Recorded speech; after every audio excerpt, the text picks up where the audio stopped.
If you're a business leader, you know the feeling. It's that nagging worry in the back of your mind. Some vague danger you can't quite pin down. What if our competitor makes a huge move? What if our supply chain just snaps? They feel like these giant, uncontrollable forces, almost like scary stories you tell your team. But what if they didn't have to be? Okay, let's just pause on this for a second, because this quote right here, it's the whole ballgame. A story is something you react to with your gut, with emotion, with anxiety. But a number is something you can actually manage. It's something you can build a plan around. Today, we're going to turn those scary stories into simple math. And that's the billion-dollar question, isn't it? How do you go from that vague what if to a very specific how much? It's not about being a psychic or predicting the future. It's about understanding the real financial punch to the gut if that what if actually happens. And that's the bottom line. It's really that simple. You just can't walk into a board meeting with a gut feeling and expect to get anything done. You have to be able to walk in and say, this specific risk, if it happens, will cost us this much. That is how you turn pure anxiety into decisive action. So here's how we're going to break this all down. We've got the core idea that risk is just a story. Then we'll look at the big stuff outside your control, the external market pressures.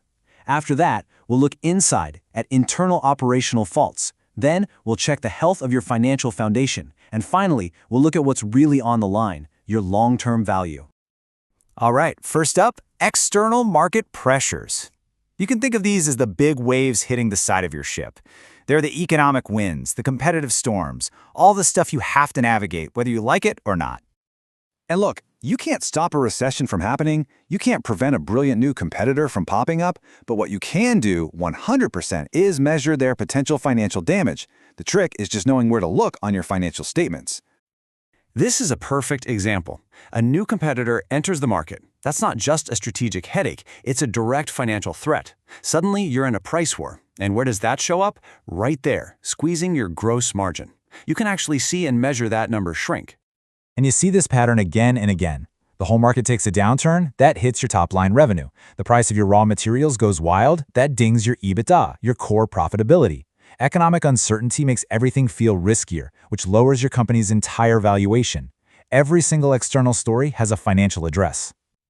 All right, so that's the outside world. Now let's turn the lens inward and look at internal operational faults.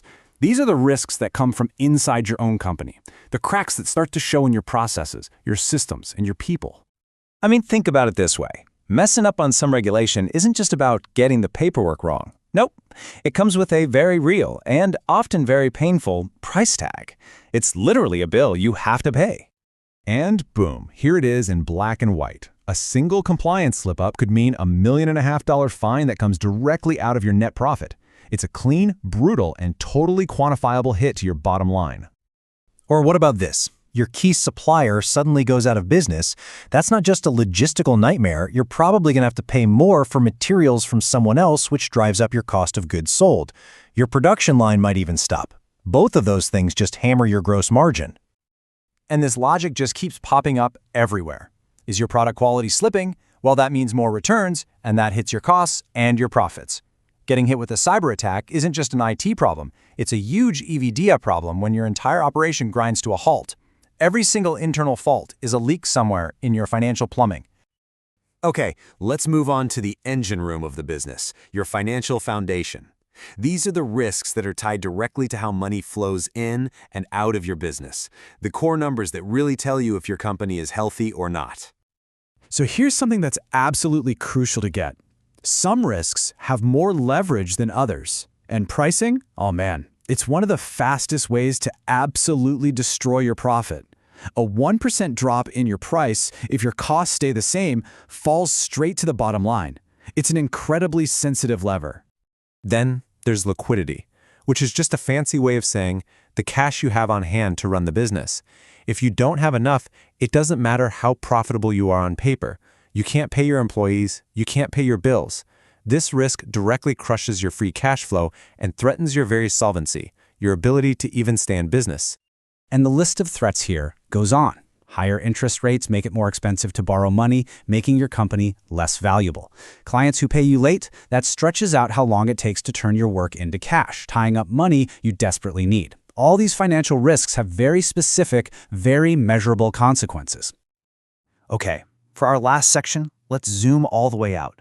Let's talk about long-term value. These are the huge, strategic risks that don't just decide next quarter's earnings.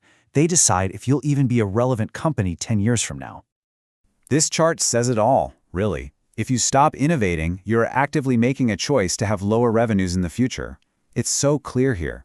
The innovative company is building a pipeline for future growth. The stagnant one, that pipeline is drying up.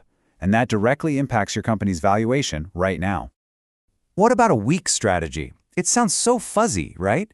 But its effect isn't fuzzy at all. A weak strategy simply means you're going to have slower revenue growth.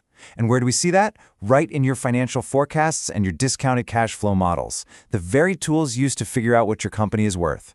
The math will expose a weak strategy every single time. And you see this with all the other big picture risks. If you're poorly positioned in your market, investors will give you a lower valuation. A big hit to your reputation, that means fewer sales, which, you guessed it, lowers your valuation. Even growing too fast can be a risk, burning through cash and killing your free cash flow. So, if you take only one thing away from all of this, let it be this. Every single risk, no matter if it feels like a giant strategic story or a tiny operational headache, has a financial home. It can be found, it can be traced, and it can be measured. So here's your game plan. It's actually pretty simple. 1. Identify the story. What's the danger that's worrying you? 2. Link it to a real financial metric we've talked about.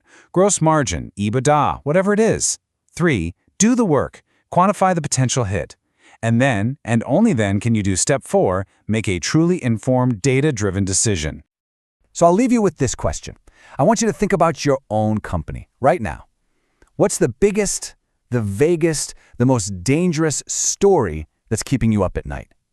And what are you going to do, starting tomorrow, to go find its number?